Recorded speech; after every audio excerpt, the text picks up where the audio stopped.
Bismillahirrahmanirrahim. Assalamualaikum warahmatullahi wabarakatuh. Waalaikumsalam warahmatullahi wabarakatuh. Baik, kita lanjutkan ke tata cara tawaf. Insyaallah nanti setelah kita simulasi tawaf, saya akan jelaskan apa saja yang membatalkan saat tawaf dan apa yang dilarang saat melakukan tawaf. Baik. Ini nggak bisa, Pak? Di sini aja. Di apa namanya, kabel masih ada space. Masih ada.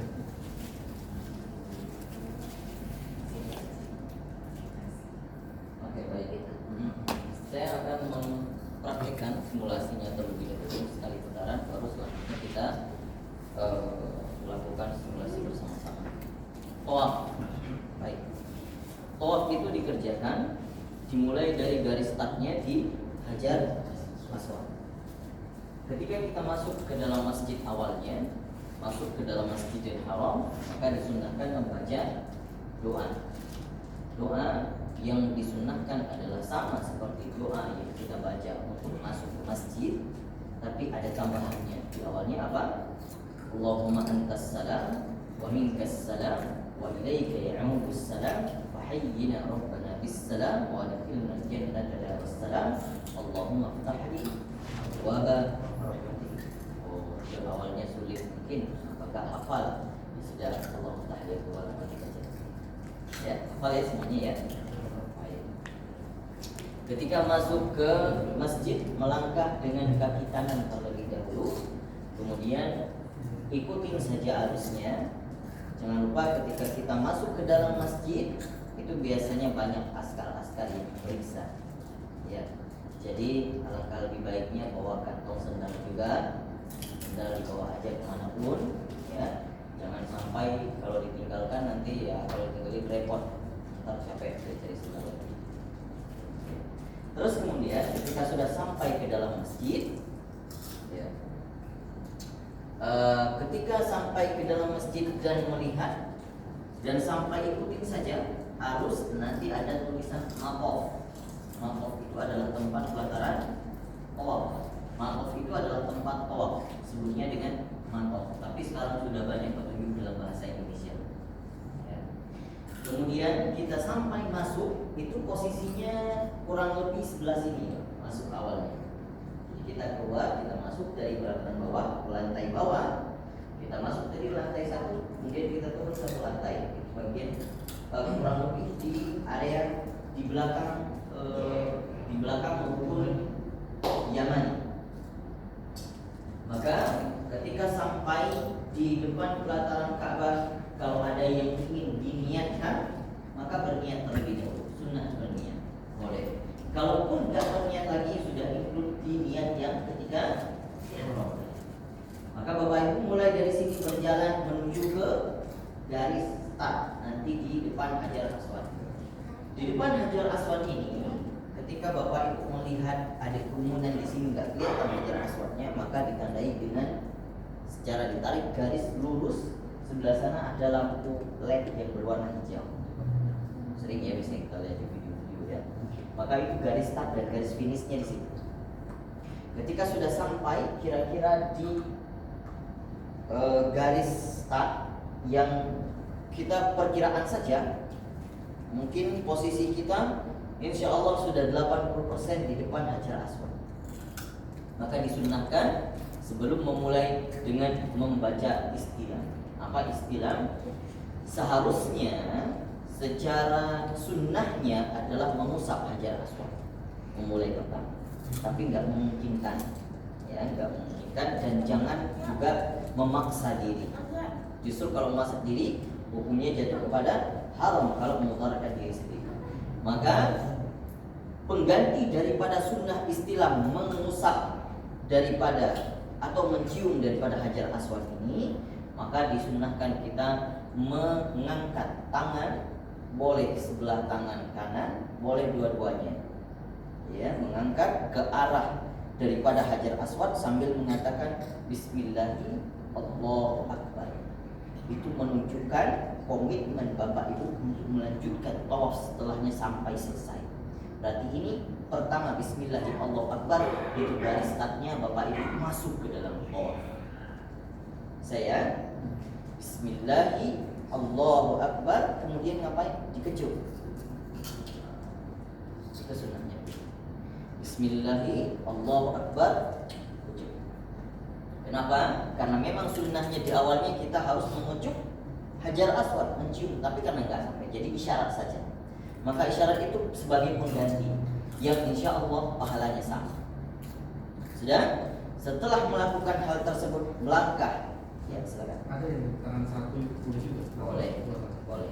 Boleh dua tangan, boleh satu tangan.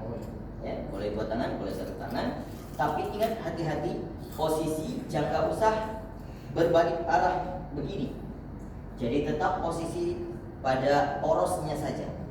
Posisi badan tetap di depan, mengarah ke depan saja. Yang diangkat hanya yang dilambai adalah tangannya saja. Ya, Bismillahirrahmanirrahim, Allahu Akbar, dikejut. Kemudian jalan langkah pertama. Ketika langkah pertama, maka mulai dengan kalimat Subhanallah walhamdulillah wala ilaha illallah wallahu akbar. Langsung diulang-ulang terus sampai menuju kepada di depan maqam Ibrahim.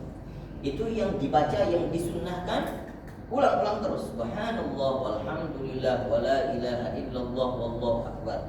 Kalau kita agak sedikit melebar ke sana berarti agak lebih lama. Ya.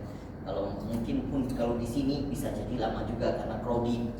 Makin dekat makin crowded. Di sana mungkin agak lempeng tapi agak jauh, sama aja sebenarnya. Ya. Subhanallah walhamdulillah wala ilaha illallah wallahu akbar. Subhanallah walhamdulillah wala ilaha illallah wallahu akbar. Sudah sampai di sini? Nah, ketika sudah sampai di sini, maka ketika ingin melewati maqam Ibrahim ada doa selanjutnya yang disunahkan. Apa itu? Rabbi adkhilni mudkhala sidqin wa akhrijni mukhraja sidqin waj'alni min ladunka sultanan nasira wa qul ja'al haqq wa zahaqal batil innal batila kana zahuqa. Oke, baik. Ini doa-doa yang saya bacakan tadi itu boleh nanti di-search atau dicatat. Itu doa-doa yang saya sangat menganjurkan untuk dibaca. Kalaupun tidak hafal, tapi ditulis. Atau kalau ada buku saku, pasti ada dalam panduan. Ya. Jadi yang pertama apa? Subhanallah, alhamdulillah, wala ilaha illallah. Saya rasa itu hafal ya. Berarti doa yang di sini yang belum hafal. Berarti setelah ini PR-nya apa? Menghafalkan. Loh, kalau nggak hafal sering-sering aja dibaca supaya nanti di sana, oh ternyata karena sering dibaca akhirnya nggak keteteran. Maksudnya, meskipun lihat tapi nggak sampai kemana-mana gitu karena udah sering dibaca. Nah, bisa dibaca, udah bisa membaca mermelek gitu ya. Oke, kemudian setelah membaca Rabbi adkhilni cukup sekali saja. Ketika melewati maqam Ibrahim, kemudian boleh melewati lewat sini, boleh sini. Ya. Karena nanti ini jaraknya juga lumayan luas. Ya, boleh dari sini, boleh dari sini. Kalau kita ambil dari sini setelah membaca Rabbi adkhilni, kemudian setelah itu baca lagi kembali Subhanallah, walhamdulillah, wala ilaha illallah, wallahu akbar, diulang-ulang terus sampai rukun apa ini? Sampai rukun iraqi. Ketika sudah sampai rukun iraqi, maka setelah ini saya tidak merekomendasi doa apapun. Silahkan Bapak Ibu baca doa sesuai hajat masing-masing. Yang Bapak Ibu faham dengan doanya sendiri, tidak perlu memaksakan diri harus melihat panduan. Ingat, prinsipnya adalah yang dijadikan sahnya kita melakukan tawaf apa? Putaran itu, bukan bacaannya. Bacaan boleh apa saja. Tapi yang saya rekomendasikan tadi adalah sunnah-sunnah yang dijalankan Rasul Sallallahu Alaihi Wasallam yang memang itu lumayan kuat. Tapi ketika sudah sampai lewat daripada Iraqi, itu boleh baca apa saja. Mau baca Quran silakan, baca sholawat silakan, baca zikir silakan, baca doa dengan bahasanya sendiri nggak apa-apa. Oke, mau dilantunkan secara lantang ataupun di dalam hati, monggo. Bisa dipahami? Berarti apa yang wajib dari doanya? Subhanallah sama Rabbi adkhilni. Ini PR. Ya, oke. Kemudian sampai mana batasnya berdoa bebas? Dari rukun Iraqi putar sampai kepada rukun Yamani. Lumayan jauh ya. Iya, lumayan. Makanya dari sekarang list doa-doanya apa aja. Jangan sampai di sana apalagi ya lama ya gitu ya. Nah, maka pergunakan banyak, ulang-ulangin doanya, perbanyak zikir dan segala macam sholawat, silakan dibaca. Saya jadi nggak usah memaksakan diri untuk harus melihat panduan, takutnya di sana karena memaksakan diri melihat panduan, akhirnya apa? Bisa nabrak segala macam, terus juga bisa kehilangan pasangannya, bisa karena fokus sama teks, akhirnya lupa sama yang lebih penting. Padahal itu sunnah. Oke, baik. Ketika sampai ya berjalan dengan bebas, kemudian sampai di rukun apa ini? Rukun Yaman. Kita sudah melewati satu rukun apa? Syam. Kita harus ingat ya. Ini rukun Yaman. Ketika di rukun Yamani, maka kembali disunnahkan untuk mengangkat tangan sebelah saja, sebelah kanan. Kalau tadi di Hajar Aswad boleh dua-dua. Kalau ini hanya sebelah saja. Kembali mengucapkan Bismillah Allahu Akbar, tapi tanpa mengecup. Karena apa? Sunnahnya seharusnya rukun Yamani ini diusap saja, tidak perlu dikecup. Bisa dipahami? Bismillah Allahu Akbar, sudah selesai. Nah, dari rukun Yamani menuju ke rukun Hajar Aswad, maka itu ada doa yang khusus juga diajarkan oleh Rasulullah SAW, dan hendaknya kita baca itu di dalam posisi rukun ini saja, tidak perlu doa lagi. Apa itu? Rabbana atina fid dunya hasanah wa fil akhirati hasanah wa qina adzabannar. Hafal? Nah, saya rasa ini doa sapu jagat. Nah, ini doa favorit ini dari kalangan manapun, favorit ini doa. Nah, jadi PR kita apa? Cuma doa di sini saja. Ya, jadi nggak perlu banyak mikir-mikir. Setelah ini berarti PR-nya apa? Ini. Yang lain sudah bisa hafal. Saya hanya merekomendasi doa itu saja. Selainnya silakan berdoa sesuai dengan harapan sendiri. Minta ampun, baca istighfar banyak-banyak masalah. Tapi ketika pada posisi-posisi yang telah ditentukan tadi, baca itu. Rabbana atina fid dunya hasanah wa fil akhirati hasanah wa qina adzabannar. Kalau mau dilanjutkan lagi boleh. Apa? Wa adkhilnal jannata ma'al abrar ya aziz ya ghafar ya rabbal alamin. Ya. Kemudian kembali, dan satu lagi, ketika di rukun Yamani menuju ke rukun Hajar Aswad, ada satu sunnah yang disunnahkan tapi bisa jadi nggak memungkinkan kita lakukan. Apa itu? Berlari-lari kecil bagi yang pria. Tapi kalau kondisinya begitu kronik dan itu nggak memungkinkan, maka jangan lakukan. Tapi sebagai ilmu saja, harusnya itu sebuah kesunahan. Bisa dipahami? Oke. Kemudian ada satu sunnah lagi, apa itu? Membuka lengan sebelah kanan. Itu namanya ittiba. Tapi karena itu repot kalau kita buka hanya di rukun ini saja, padahal yang disunahkan hanya dari rukun Yamani menuju ke rukun Hajar Aswad. Loh, kalau dari cuman itu doang kita ini, kemudian tutup lagi, nanti buka lagi, tutup lagi, repot. Maka dari awal sebelum mulai tawaf buka saja, tidak perlu ditutup-tutup lagi. Bisa dipahami? Jadi ketika tawaf, hendak mau tawaf, maka pakai ridaknya, bagian baju atasan yang ini di apa namanya gitu, ditampakkan, dibuka. Apa filosofis daripada syariat ini? Sunnahnya adalah mengikuti sejarah dulu. Ketika orang-orang Arab berawal haji pertama sekali disyariatkan oleh Allah Subhanahu wa taala kepada Nabi Muhammad dan pengikutnya saat itu, tapi ada yang melarang. Orang-orang Quraisy itu enggak memberikan izin kepada orang-orang Muslim untuk melakukan haji. Padahal syariatnya sudah turun.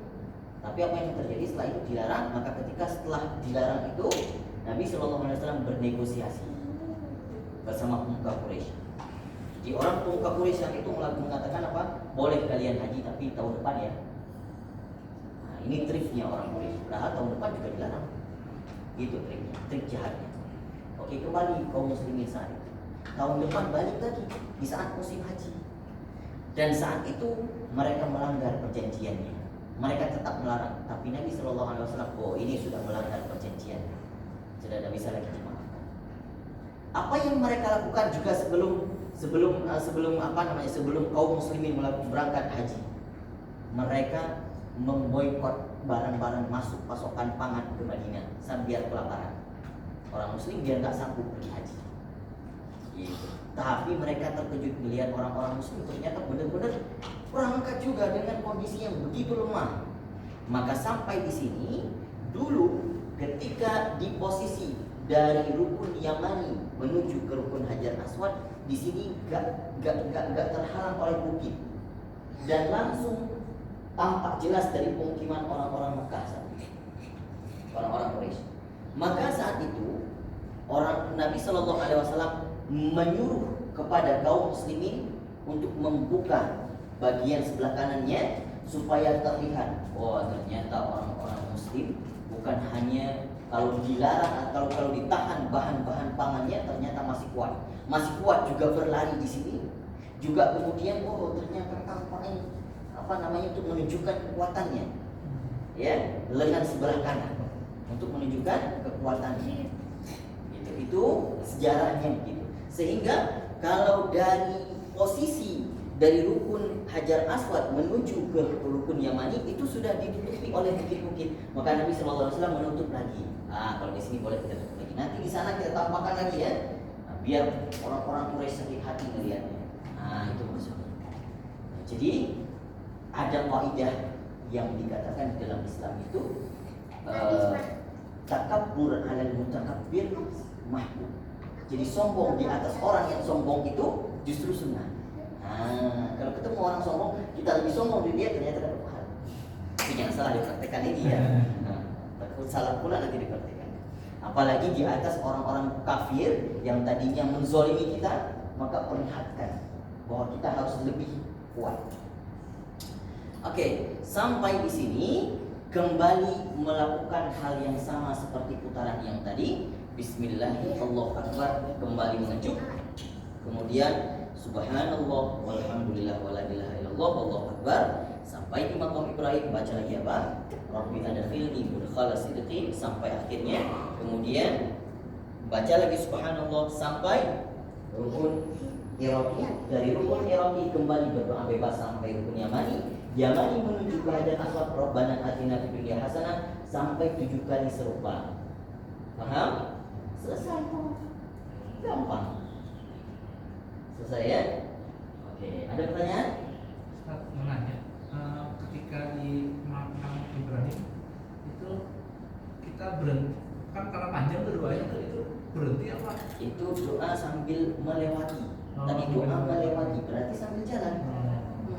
Kalau berdiri di sini sudah wa'an kita. Nggak bisa ya. Didorong, nggak bisa berhenti. Tetap harus kita ikuti. Sudah? Oke, kita melakukan simulasi bareng-bareng. Saya pernah lihat di konten itu kalau yang baca Rabbi Firwarman Itu sa'i. Oh itu Ya, nanti kita insya Allah akan sampai ke sana. Mari kita mulai bareng-bareng. Setidaknya biar ada gambaran. Ayo bareng-bareng.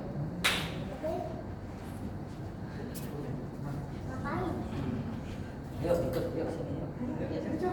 Siapa namanya? Namanya siapa? Oh, Misyari Rashid ya? Kalau kakak siapa? Oh, Ika. Baik. Kita mulai ya dari rukun Hajar Aswad. Awalnya posisi dada harus menghadap ke depan. Ya. Jadi nggak boleh menghadap kiri kanan saat tawaf. Baik. Kita mulai mengangkat kedua tangan, boleh sebelah tangan, boleh dua. Bismillahirrahmanirrahim. Allahu Akbar. Kita Kita mulai. Subhanallah walhamdulillah wala ilaha illallah wallahu akbar. Subhanallah walhamdulillah wala ilaha illallah wallahu akbar. Sudah sampai di maqam Ibrahim. Maka sambil melewati membaca Rabbi adkhilni mudkhala sidqin wa akhrijni mukhraja sidqin waj'alni min ladunka sultanan nasira wa qul ja'al haqqu wa zahaqal batil innal batilaka nazahuqa. Kemudian membaca lagi subhanallah walhamdulillah wala ilaha illallah wallahu akbar sampai di pojok iraqi. Maka kita membaca doa bebas masing-masing ya, sambil berjalan silakan berjalan sambil melewati Hijr Ismail dilewati, kemudian rukun Syami juga dilewati sampai menuju kepada rukun Yamani. Ketika sampai rukun Yamani, maka angkat sebelah tangan yang kanan sambil mengucapkan Bismillahirrahmanirrahim Allahu Akbar tanpa harus menunjuk, membaca Rabbana atina fid dunya hasanah wa fil akhirati hasanah wa qina adzabannar wa adkhilnal jannata ma'al abrar ya aziz ya ghaffar ya rabbal alamin sampai di rukun Hajar Aswad kembali. Kemudian kembali mengucapkan Bismillahi Allahu Akbar, kecup kembali Subhanallah, mulai lagi sampai akhir putaran. Saya pahami? Silakan.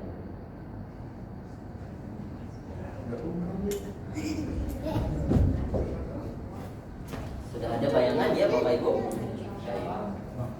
Sekarang yang lebih penting ya, yang harus dicatat adalah hal-hal yang membatalkan tawaf. Ya, hal-hal yang membatalkan tawaf.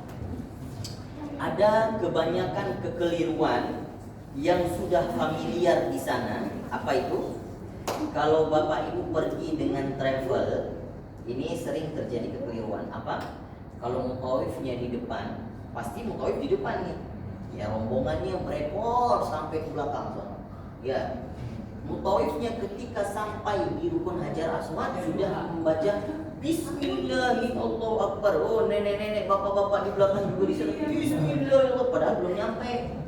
Yo, harusnya nggak boleh dong. Berarti nggak selesai rukun mereka. Ya, nggak selesai satu putaran sudah melanjutkan putaran yang baru, padahal ekornya masih di rukun Yamani. Itu kekeliruan yang banyak terjadi. Tapi kalau Bapak Ibu ntar ada mutawif sendiri karena beriringan, nanti boleh banyak. Ya, asal jangan ikut-ikutan. Jangan ikut-ikutan. Nanti Bismillah, jangan ikutan. Pastikan posisi kita insya Allah sudah 80% menurut kita sudah berada di depan Hajar Aswad, maka Bismillahirrahmanirrahim. Lanjutkan kita. Oke? Kalau misalkan di dalam posisi itu kan banyak orang, kemudian ada kemungkinan didorong-dorong ya, nah itu pastinya bagaimana ya? Didorong-dorong ke bawah arus. Iya, ke bawah arus. Kemudian dia mau kemana aja ke bawah arus, yang penting posisikan saja. Nggak apa-apa ya? Nggak apa-apa. Oke, saya jelasin dulu untuk selanjutnya. Ada hal yang membatalkan tawaf. Yang pertama, batal wudhu. Oke, batal wudhu. Batal wudhu ini ada banyak pendapat. Ada yang mengatakan batal wudhu pertama dengan buang angin atau berhadas, maka itu harus berwudhu kembali. Gak ada toleransi, gak ada kompensasi. Oke ya, kalau batal wudhu karena buang angin atau berhadas, itu gak ada toleransi. Kedua, batal wudhu, dan ini sering sekali terjadi karena bersentuhan dengan lawan jenis. Mazhab kita itu itu mazhab Imam Syafi'i. Nah, kita tinggal di Indonesia secara regional itu kita bermazhab Imam Syafi'i. Dan Imam Syafi'i bersentuhan dengan wanita itu batal. Imam Malik tidak batal. Beda pendapat mazhab di sini. Oke, kita mau ngambil pendapat yang kira-kira apa ya, tidak memudaratkan kita, bukan meringankan kita, bukan ya. Kita nggak boleh mencari ringan-ringan dalam beragama, tapi tidak memudaratkan kita. Baik, ketika sampai di sana, Bapak Ibu melihat ternyata nanti kalau bersentuhan, itu sering sekali terjadi, baik kita menyentuh orang atau orang lain yang menyentuh kita. Apalagi itu ibu-ibu mak-mak dari Perindapan, dari India, itu luar biasa panasnya. Nah ini laki-laki, apalagi kita terbuka sekali, ya bisa jadi pegang bahu kita. Itu mama Perindapan, super, emang kasta tertinggi di sana. Ya, jadi laki-laki kita yang bapak-bapak kita yang harus mengalah. Nah kalau perempuan jauh lebih aman mereka. Kalau perempuan yang harus dijaga saja pipinya. Pengalaman kemarin istri saya kena siku si laki-laki sampai begini, wow, langsung kebanting. Untung alhamdulillah nggak apa-apa. Nah, tapi secara wudunya sudah batal. Tapi wanita jauh lebih safety daripada kita. Kita agak sedikit terbuka, ya. Nah, kemudian saat batal wudu itu, makanya saya rekomendasikan nanti, termasuk ini peralatan yang mungkin masuk ke listnya ya. Ada botol spray, botol semprot, itu bagus sekali. Itu alternatif luar biasa. Masukkan air nanti, bawa. Kalau wudunya batal, maka bergeser sedikit ke kanan atau cari tempat yang agak lapang, berwudu saja. Tapi wudunya nggak usah lengkap, wudunya yang wajib-wajib saja. Muka, tangan sampai siku, kemudian kepala, sudah kaki selesai. Insya Allah gampang. Kalau ingin mengambil kalau ingin mengambil pendapat harus berwudu lagi. Oke. Ingat, berwudu karena hadas wajib. Tapi berwudu karena tersenggol dengan lawan jenis, ini pendapatnya boleh kita pilih. Oke, sekarang pendapat yang tidak memudaratkan kita. Ini pendapat. Seandainya sudah tersenggol dengan wanita, boleh melanjutkan aja. Meyakini bahwa tidak batal. Kenapa Ustaz? Kok bisa begitu? Iya, karena ada di sini kalau kita cerita tentang hukumnya itu lumayan sedikit rumit, lumayan sedikit panjang. Tapi intinya adalah ketika kita mazhab Imam Syafi'i, ketika ingin mengambil wudhu, seharusnya ini prinsipnya berwudhu dengan Imam Syafi'i, maka seluruh rangkaian umroh harus umrohnya Imam Syafi'i. Makanya ada yang berpendapat gak apa-apa kita ambil wudhu Imam Malik saja. Kalau Bapak Ibu meyakini dengan wudhu Imam Malik, memang gak batal itu untungnya. Tapi ruginya apa? Bapak Ibu tahu gak cara ibadahnya mazhab Imam Malik bagaimana? Umrohnya bagaimana, sholatnya bagaimana, wudhunya bagaimana? Gak tahu, kita cuma belajar dari kecil, wudhu, dua tangan, kemudian membasuh muka. Ya seperti sebagaimana kita belajar itu semuanya mazhab Imam Syafi'i. Jadi gak usah berpindah mazhab. Tapi meskipun gak berpindah mazhab, di dalam perkara ini karena mungkin kesulitan kita untuk ngambil air di sana, gak ada tempat wudhu. Tempat wudhu itu harus keluar masjid jauh sekali. Ya.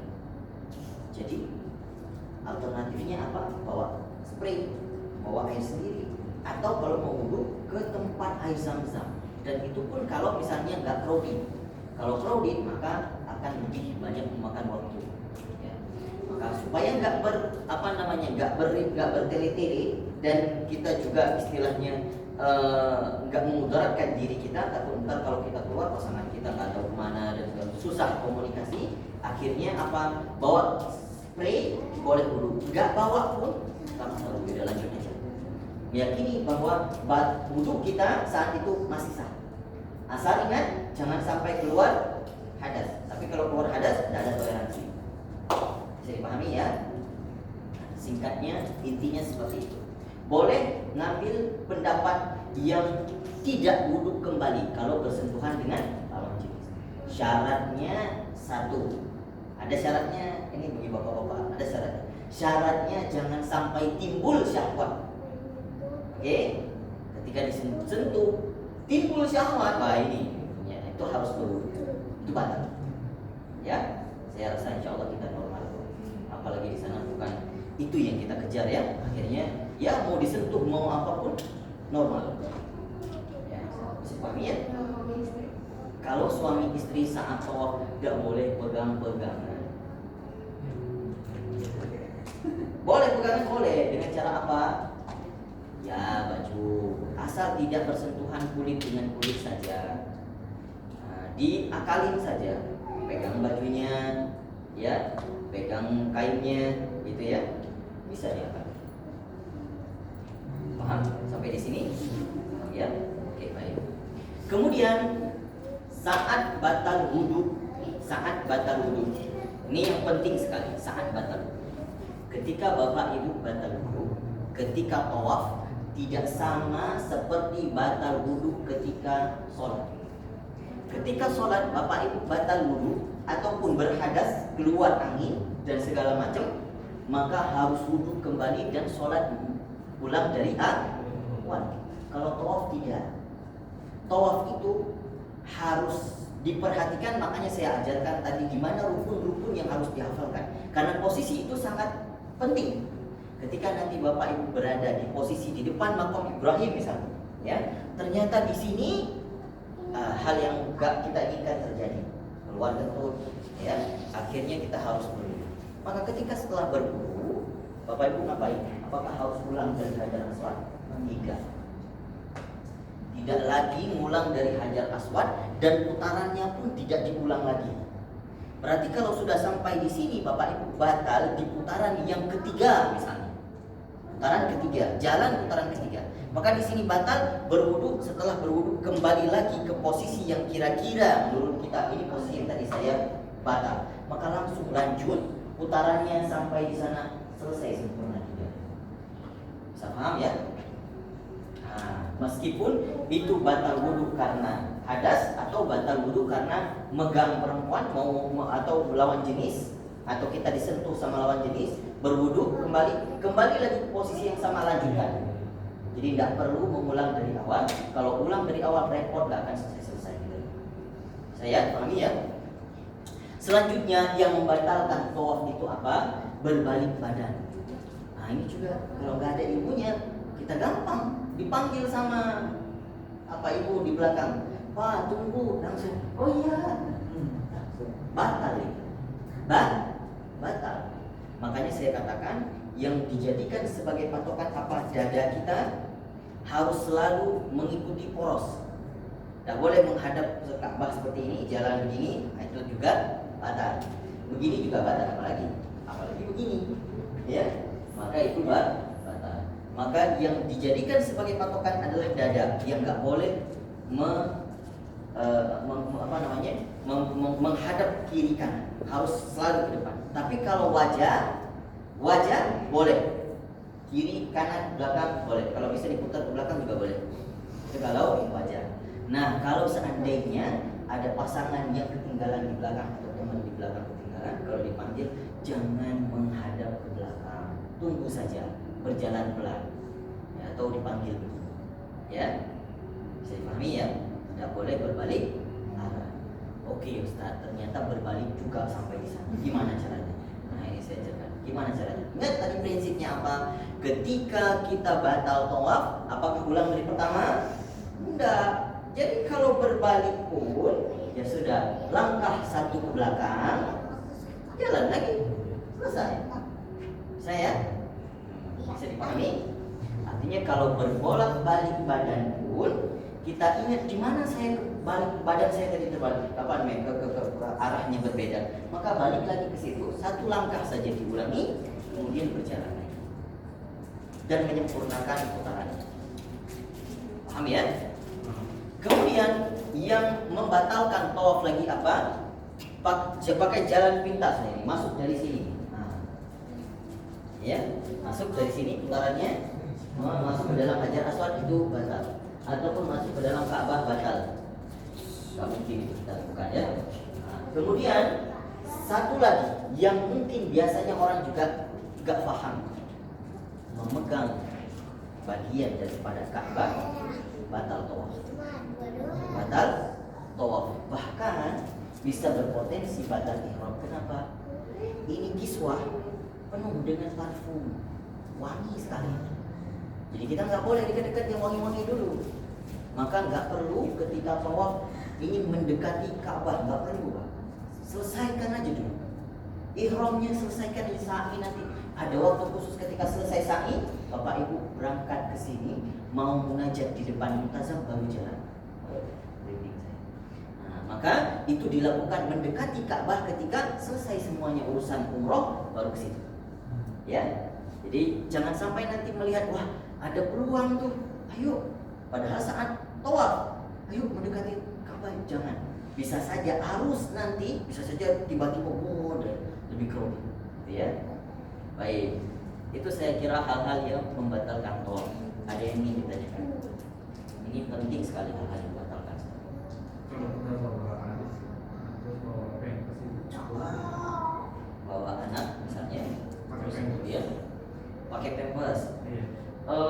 Seandainya dia dalam keadaan berhadas, kita yang lagi gendong ya, terus kemudian kita menggendongnya, dan artinya kita sedang memikul najis karena anak kita lagi bernajis, maka saat itu tidak diibaratkan batal, tapi kita harus membersihkannya.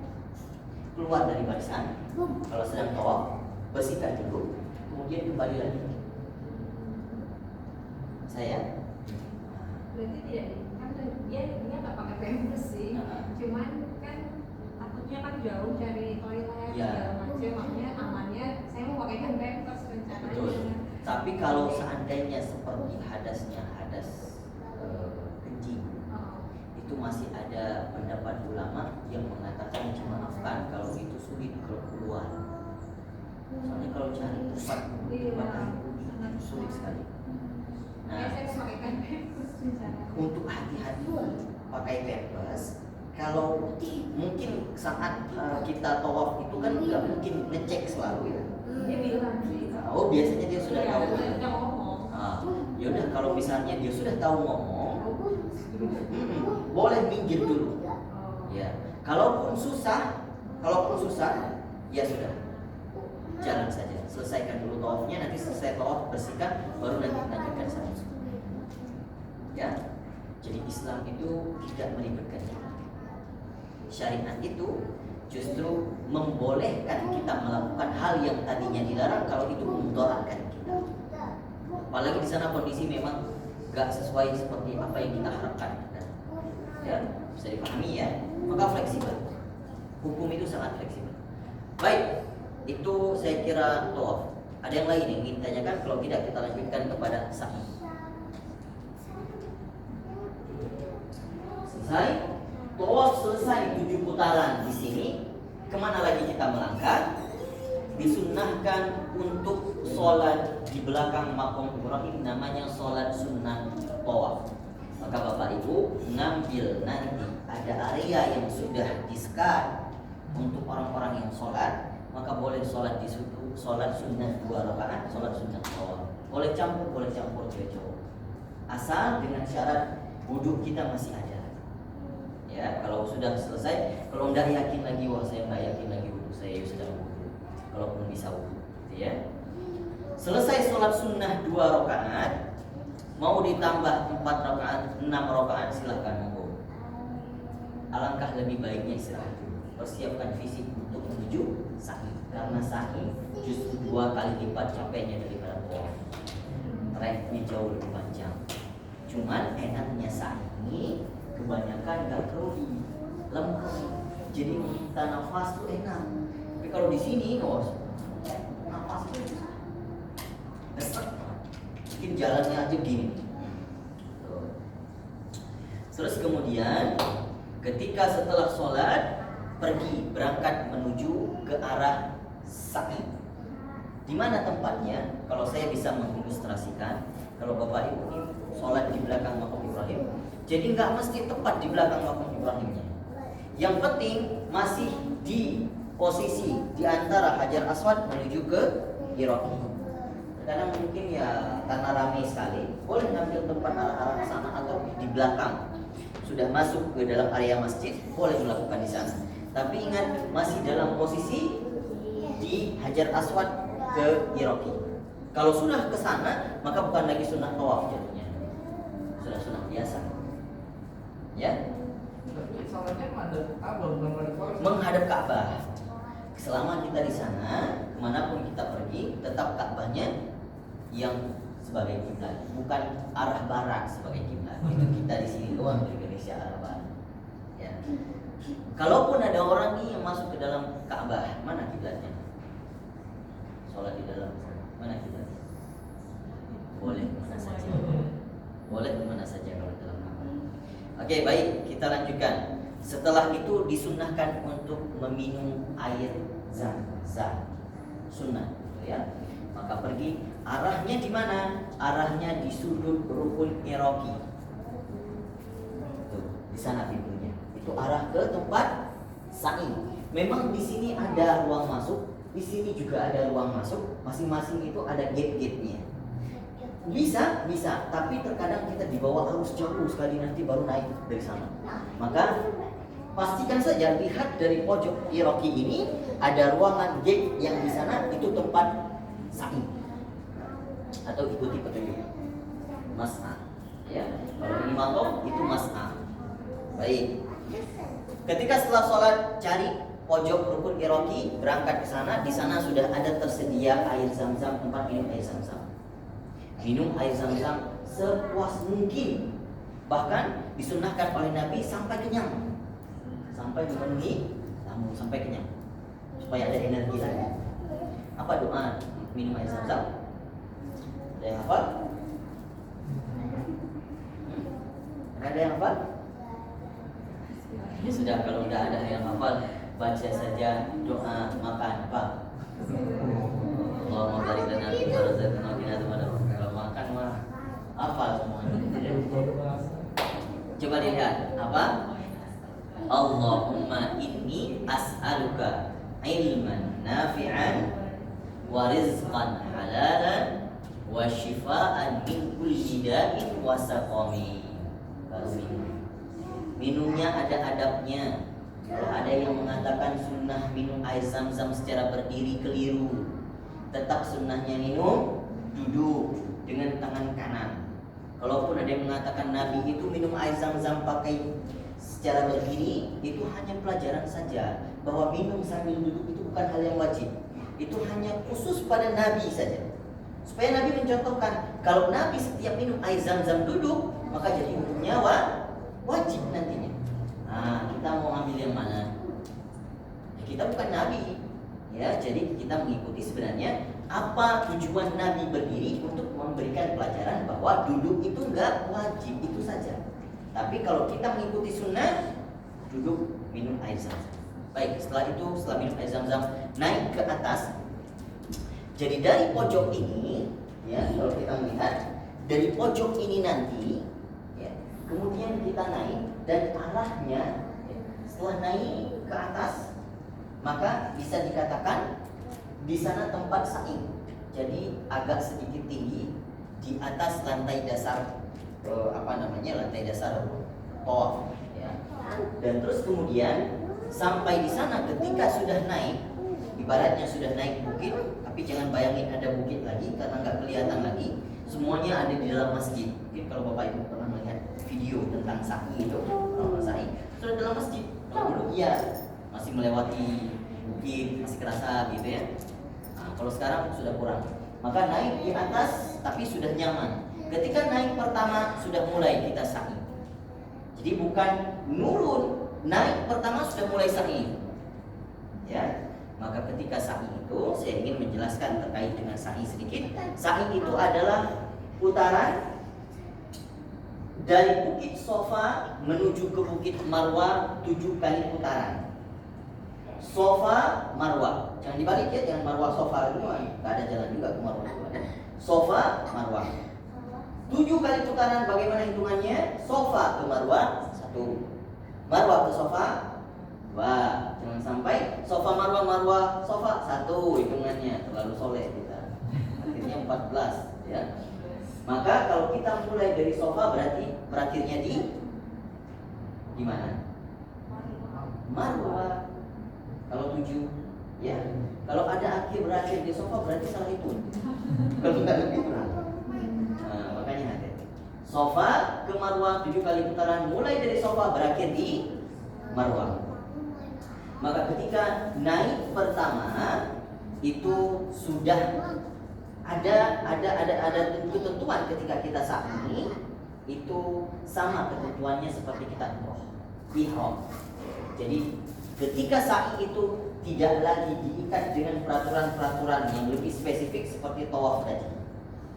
Jadi ketika sa'i Bapak Ibu kalaupun tidak ada wudhu lagi dan malas untuk keluar ngambil wudhu lagi atau sulit ngambil wudhu, ya tidak apa-apa, langsung saja. Bisa dipahami? Dan saat sa'i pun kalau Bapak Ibu ingin pegang-pegangan tangan, nggak apa-apa, nggak masalah saat sa'i. Ya. Atau saat sa'i Bapak Ibu mau jalan dengan gimana pun bentuknya nggak apa-apa. Kalau tadi harus menuju ke depan, kalau ini enggak.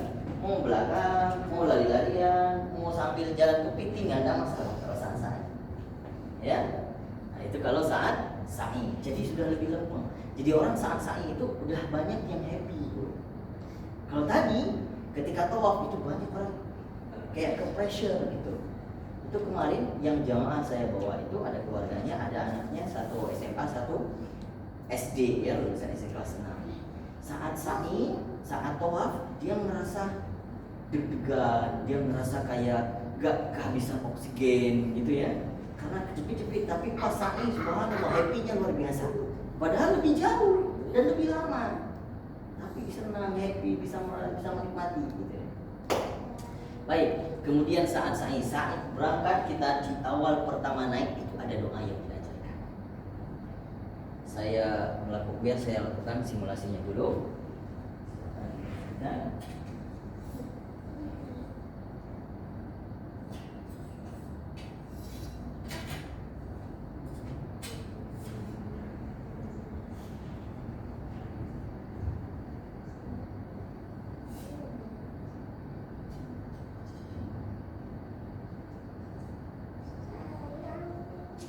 Ini kita ilustrasikan saja sebagai sofa dan marwah, ya.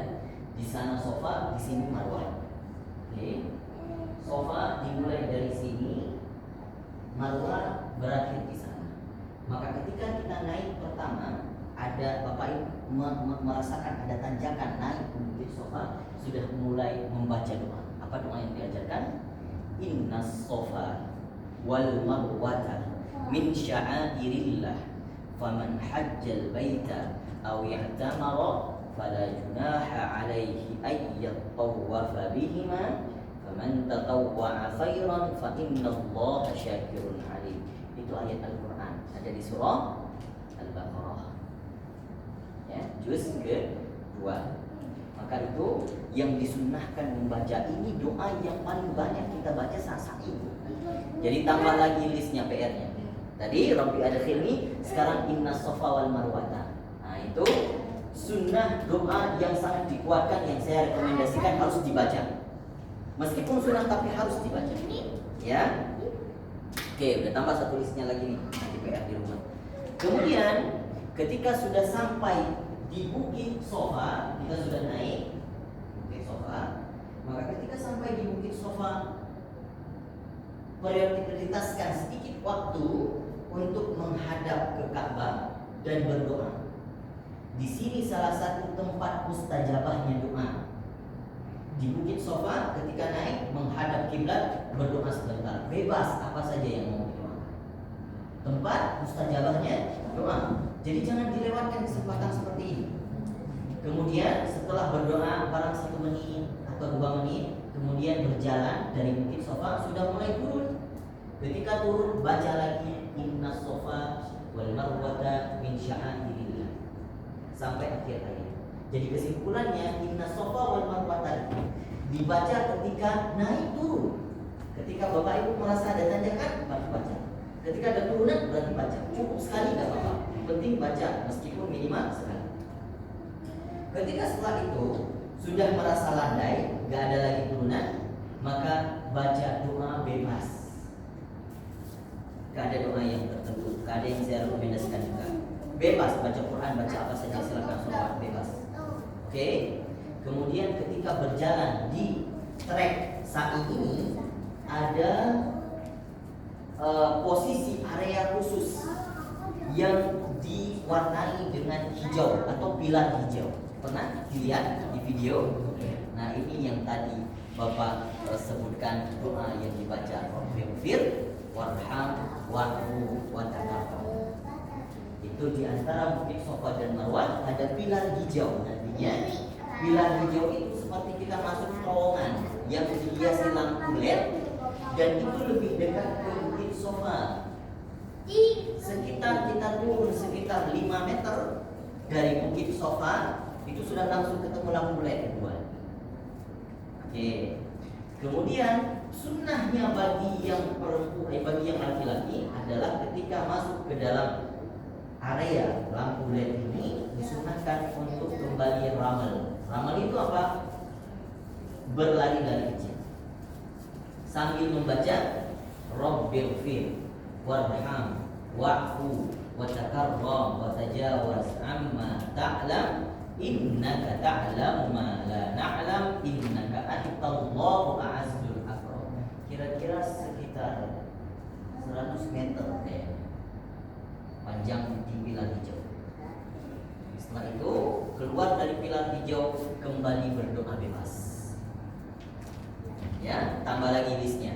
Apa? Rabbighfir warham wa'fu wa takarram. Itu tambah. Berarti ada 3 PR. Yang lain sudah hafal semua, ya kan? Nah, ini yang seharusnya dibaca dan lebih baik kalau dihafal. Kalau nggak sering-sering dibaca. Setelah itu apa Ustaz? Udah selesai, tak perlu ada lagi yang perlu dihafalkan. Doa 3 doa ini saja yang saya rekomendasikan dan saya minta supaya dihafal. Kalau nggak bisa dihafal, sering-sering dibaca mulai sekarang. Ya. Jadi saat kesimpulannya apa? Saat tawaf tadi ada 1 doa jadi PR. Ketika di sa'i ada berapa doa jadi PR? 2 doa jadi PR. Karena itu yang sering kita bacakan. Kemudian ketika sudah naik ke Bukit Marwah, baca apa tadi? Innas Safa wal Marwata. Sampai di Bukit Marwah kembali menghadap kiblat, berdoa bebas. 1 menit, 2 menit setelah itu turun. Dia seperti ada tabelnya. Visualisasinya adalah sebelah sini orang jalan kaki. Nah, ntar muter naik ke bukit, di sini sudah kelihatan, kalau dataran pertama itu kelihatan, bukit-bukitnya kelihatan. Kemudian muter, kemudian kita turun ke Safa lagi. Sedangkan di tengah ini jalur kursi roda. Ya. Kemudian muter sampai sudah mulai turun, baca lagi apa? Innas Safa wal Marwata. Kita menuju sekarang ke Bukit Safa. Sudah 1 putaran dari Safa ke Marwah. Ketika berjalan sudah merasa landai, berjalan arah Safa, maka baca doa bebas lagi. Sampai menuju ke pilar hijau yang dekat dengan Safa, baca lagi Rabbighfir warham wa'fu wa takarram sampai akhir. Maka setelah itu ketemu lagi tanjakan ke atas Bukit Safa, baca lagi Innas Safa. Sampai di Bukit Safa kembali menghadap kiblat, berdoa lagi. Wah, banyak sekali kesempatan kita berdoa. Iya, makanya saya katakan list jangan barang-barangnya saja, doa pun harus diisi. Doa untuk siapa saja. Ini biasanya itu banyak teman-teman kita terkadang request ya, request doa gitu ya. Doain saya ya, request itu saya minta listnya mana biar saya doain. Nanti ditulis, kemudian bisa didoakan di waktu-waktu mustajabah ini. Jangan dilewatkan kesempatan ini. Jangan cuma lewat saja turun, lewat lagi turun, enggak. Ya, jadi saya merekomendasikan doa di situ meskipun berulang-ulang itu saja yang diminta. Ya Allah, ampuni aku. Di Marwah juga ya Allah ampuni saya. Nama satu. Yang penting berdoa. Dari Safa ke Marwah dilakukan hal yang sama sampai 7 putaran. Ya, itu adalah sa'i. Saat kalau misalnya di tengah putaran itu batal wudu bagaimana? Tidak masalah lagi. Saat kalau di saat sa'i kita lagi mengerjakan sa'i ternyata azan berkumandang bagaimana? Orang-orang udah pada sholat. Nah, ya, ada nggak sempat pertanyaan seperti itu? Pikiran nggak? Oke.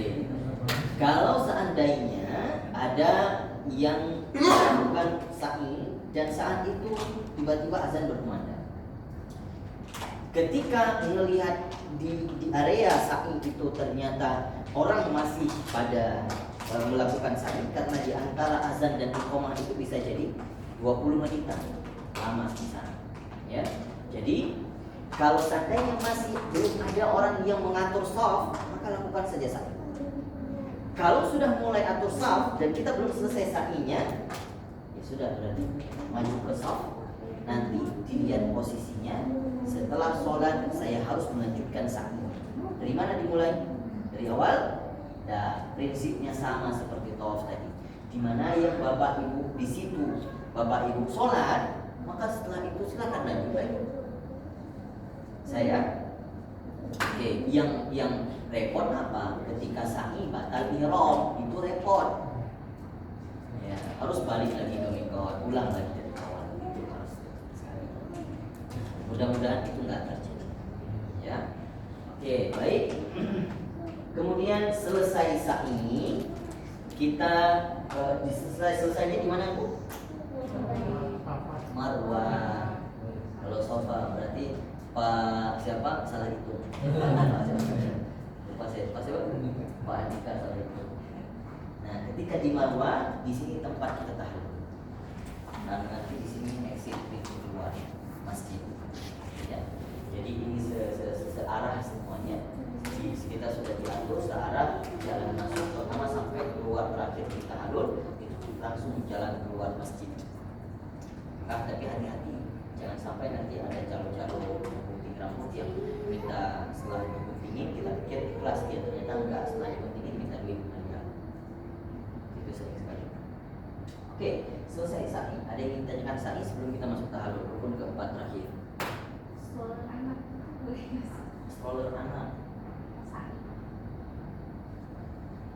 Setahu saya gini Bu, kalau di sana itu memang ada stroller khusus dari masjid disediakan. Jadi nggak perlu bawa gendongan saja.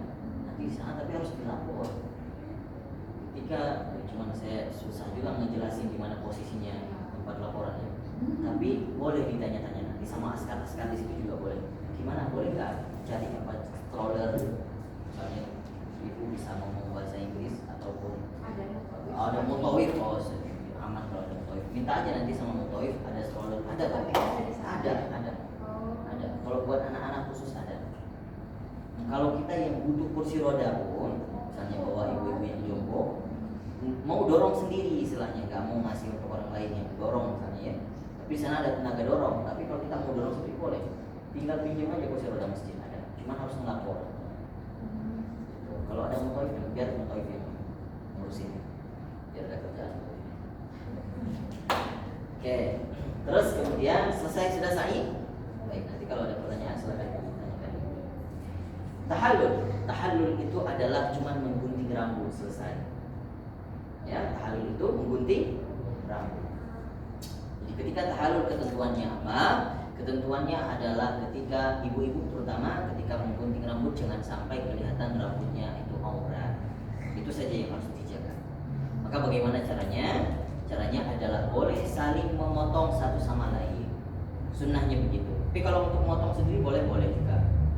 Ya. Jadi lebih baiknya dipotong oleh yang lain. Kalau ibu dipotong sama mahramnya sendiri, bapak dipotong sama ibu, itu nggak apa-apa. Ya, tapi ingat dia kalau dipotong jangan sampai kelihatan rambutnya, karena saat ihram itu kewajiban kita juga menjaga aurat. Nah, makanya harusnya bapak-bapak bawa ini pakaian ihramnya biar saya bisa simulasi. Ada diinformasikan nggak? Iya, iya. Biasanya pasti diinformasikan sama istri saya itu. Udah diinformasikan cuman ini. Kecuali kalau misalnya bapak-bapak belum punya, kalau bapak-bapak belum punya mungkin bisa saya bawa tadi, cuman saya nggak dapat informasi. Oh, saya lupa bawanya aja ya. Oke, itu juga hati-hati ntar bapak-bapak kalau pakai izarnya itu jangan sampai di bawah pusar, tapi di atas pusar. Jangan sampai nanti kalau ini terlepas jadi masih ketutup aurat. Paling bagus. Nah, paling bagus pakainya di sini, kemudian diikat lagi pakai bel. Pakai sabuk gesper. Iya, pakai gesper boleh. Baru dipakai izar di atas. Cuman apa namanya rida. Cuman rida itu saya mau praktikkan cara pakai yang kuat gitu loh, yang ketat, nggak cuma di selempang gini aja, ntar ribet, apalagi kalau bawa anak. Jadi kalau misalnya sudah diselempangin, dibuat kayak baju kimono, itu udah ketat sekali. Mau main bola smackdown nggak apa-apa itu, nggak lepas. Gitu, nggak ke bawah ya. Malah berdua. Saya juga nggak bawa juga. Oke, baik. Setelah itu tahalul itu adalah memotong menggunting rambut paling kurang seminimal seujung ruas jari dan paling kurang minimal 3 helai rambut. Ya, jadi boleh di mana saja asal di tempat tumbuhnya rambut. Setelah itu berakhir seketika bapak itu menggunting itu ada doa yang diajarkan. Nah, ini boleh dimasukkan satu tulisan, satu lagi ya, satu lagi. Tapi ini pendek sekali. Rabbi ighfir muhalliqin wal muqassirin, atau Rabbi ighfir lil muhalliqin wal muqassirin. Selesai. Apa artinya? Ya Allah, ampunilah dosa-dosa orang yang melakukan tahallul atau memotong rambutnya yang sedikit, dan juga orang yang memelontoskan rambutnya. Jadi dua-duanya sudah didoain sama Nabi. Jangan sampai kita berdebat. Oh, di sana pulang dari umroh harus botak, kalau nggak botak tak umroh namanya. Nggak usah berdebat seperti itu. Mau orang mau milih nggak melontos itu nggak apa-apa. Sudah didoain oleh Rasulullah SAW. Tapi kalau meninggalkan semua rambut di sana alangkah lebih baik. Karena rambut-rambut itu nanti akan naik saksi ketika kita di akhirat. Jadi, tapi gini triknya, jangan sampai nanti setelah umroh pertama langsung dipelontos. Ada lagi rambutnya ntar kalau melakukan umroh kedua, potong apa leher. Nah, jadi nanti setelah berakhir mau dilakukan umroh 1, umroh 2, umroh 3, sudah selesai mau pulang baru dipelontos. Letakkan semua, tinggalkan rambut-rambutnya, gugurin semua di rambut-rambut mungkin yang selama ini membuat pikiran-pikiran kita nggak tenang, harus gugurin di sana. Ya, supaya pulang dengan menumbuhkan rambut yang baru dengan pahala-pahala yang baru. Saya Berarti berangkat harusnya gondrong. harusnya lebih baik gondrong, lebih panjang, lebih banyak lagi nanti dileksasikan. Jadi sebelum berangkat di sini, jadi nggak usah pangkas rambut, biarin saja. Kecuali kalau di sana memang niatnya nggak mau atau begini, dari sini nggak usah pangkas rambut, nanti setelah di sana mau pulang nggak mau dipelontosin tapi mau pangkas biasa aja boleh juga. Nanti ajak mutawif, yuk temen saya pangkas, tapi biasa nggak mau pelontos boleh. Cuman agak sedikit sulit ya, karena mereka memang spesialisnya melontosin. Ya tinggal ngambil aja nggak pakai mikir, selesai ganti gitu. Oke, itulah yang namanya rukun-rukun umroh Bapak Ibu selesai dilaksanakan setelah tahallul. Kemudian apabila ingin melanjutkan kembali umroh, maka kembali ke miqat lagi. Kemana? Kalau Bapak Ibu sudah di Mekah, maka kembali ke miqatnya di mana? Tanim. Sekitar 7 km.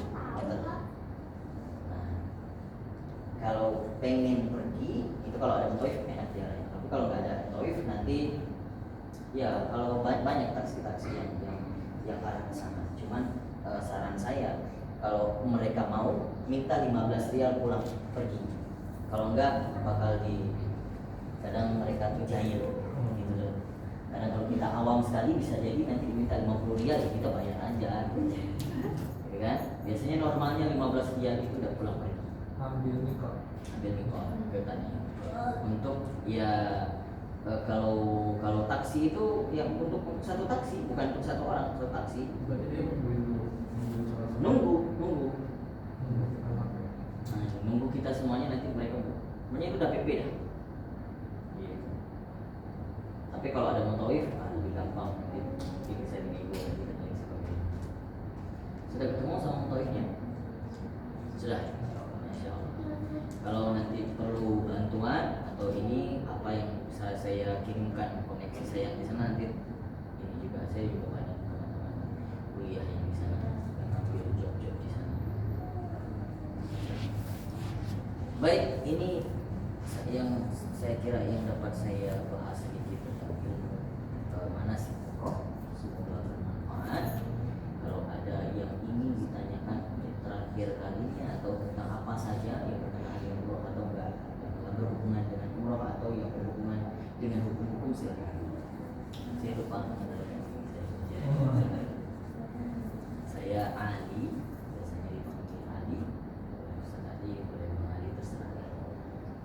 Ali, saya aslinya orang Aceh. Saya nggak kerja di travel dulu mungkin ya, tapi sekarang bukan delegasi di travel. Dan saya cuma inisiatif saya ada sama istri saya membagikan ilmu sharing ilmu kepada yang umroh backpacker. Saya sekarang dulu ngajar ngaji aja dulu di sekolah internasional Jabar Jakarta. Salah satunya saya juga staf di sana dan saya tinggal di Pondok Labu, Jakarta Selatan. Kalau nanti di rumah boleh, bisa dekat kendaraan. Baik, ada yang ingin ditanyakan? Sudah ada gambaran ya? Nah, jadi kesimpulannya PR-nya ada berapa?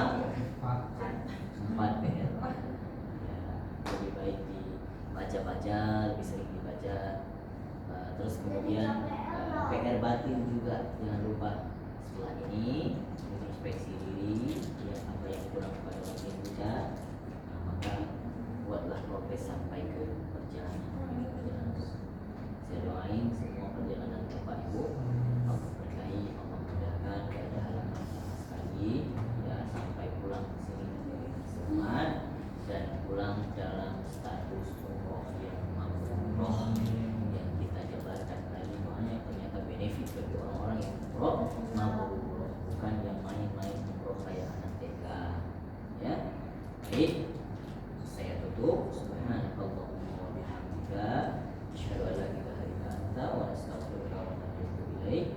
Terima kasih atas perhatiannya, atas perhatiannya. Mohon maaf kalau ada kekurangan dari penjelasan saya atau dari kesilapan saya. Saya mohon maaf kepada Allah. Assalamualaikum warahmatullahi wabarakatuh. Waalaikumsalam warahmatullahi wabarakatuh. Kita ambil dokumentasi sebentar ya.